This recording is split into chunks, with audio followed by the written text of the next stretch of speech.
Assalamualaikum warahmatullahi wabarakatuh. Salam sejahtera bagi kita semua. Saya Amelia Angel dengan NIM 2303020056. Saya Chilsia Salsa Maulida dengan NIM 2303020010. Saya Anissa Mutiara dengan NIM 2303020062. Baiklah, kami akan mempresentasikan hasil karya poster ilmiah kami yang berjudul Merger dan Akuisisi dalam Era Gempuran Ekonomi. Mengapa sih kita perlu belajar merger dan akuisisi? Menurut ithread.cgsi.co.id, merger merupakan strategi yang seringkali ditempuh oleh perusahaan untuk mencapai tujuan bisnis tertentu. Nah, pengertian merger adalah penggabungan dua perusahaan yang kemudian berkolaborasi membentuk suatu entitas baru. Sedangkan akuisisi adalah proses di mana satu perusahaan memperoleh saham mayoritas atau seluruh saham perusahaan lain sehingga membuat perusahaan yang memiliki kendali penuh atas perusahaan yang diakuisisi. Baiklah, saya akan menjelaskan terkait manfaat proteksi dan hambatan perdagangan pada ekonomi industri. Menurut Jurnal Ekonomi.esaunggul.ac.id, manfaat proteksi dalam ekonomi industri. Yang pertama, melindungi industri dalam negeri dari persaingan produk impor yang tidak sehat.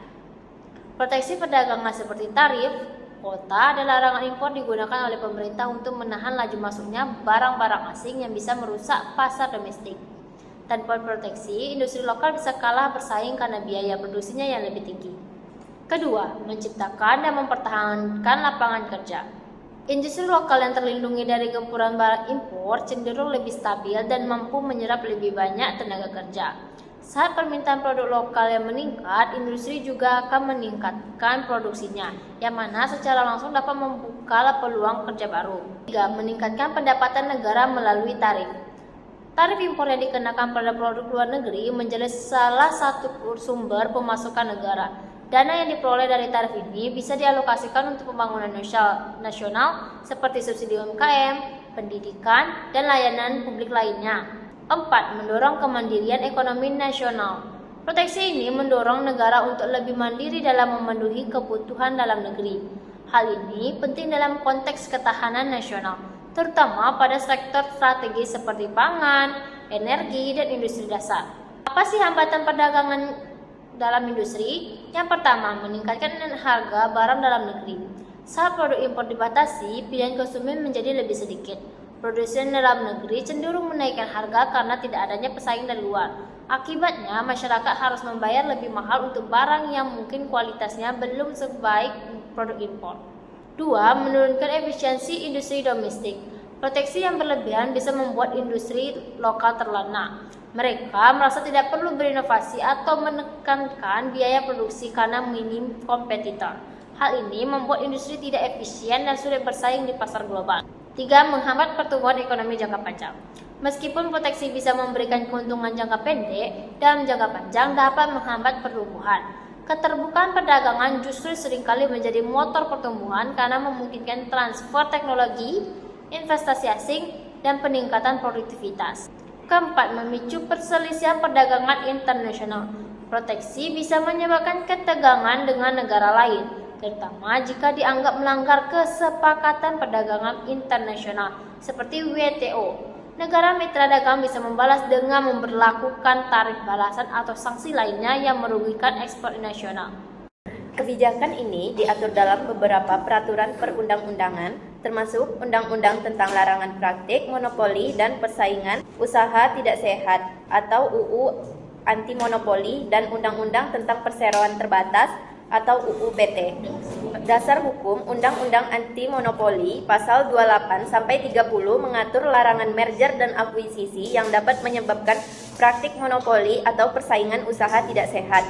Undang-Undang PT pasal 129 ayat 2 dan pasal 131 ayat 2 mengatur mengenai persetujuan merger yang menyebabkan perubahan anggaran dasar perseroan. Contoh kasus merger dan akuisisi di Indonesia. Pada tanggal 17 Mei 2021, Gojek dan Tokopedia resmi bergabung membentuk perusahaan baru bernama PT GoTo, ialah PT, Gojek, dan Tokopedia. Merger ini sebenarnya merupakan akuisisi Tokopedia oleh Gojek dan menjadi salah satu penggabungan perusahaan teknologi terbesar di Indonesia. Tokopedia ialah platform e-commerce yang mendukung pelaku UMKM dalam memasarkan produknya secara online. Sementara itu, Gojek lahir dari kebutuhan akan solusi kemacetan dan efisiensi waktu, memberikan layanan transportasi, pengiriman barang, serta pesan antar makanan. Kedua aplikasi ini menunjukkan bahwa masalah sehari-hari bisa menjadi peluang besar jika ditangani dengan inovasi. Gabungan keduanya membesar potensi manfaat yang dapat dirasakan masyarakat Indonesia.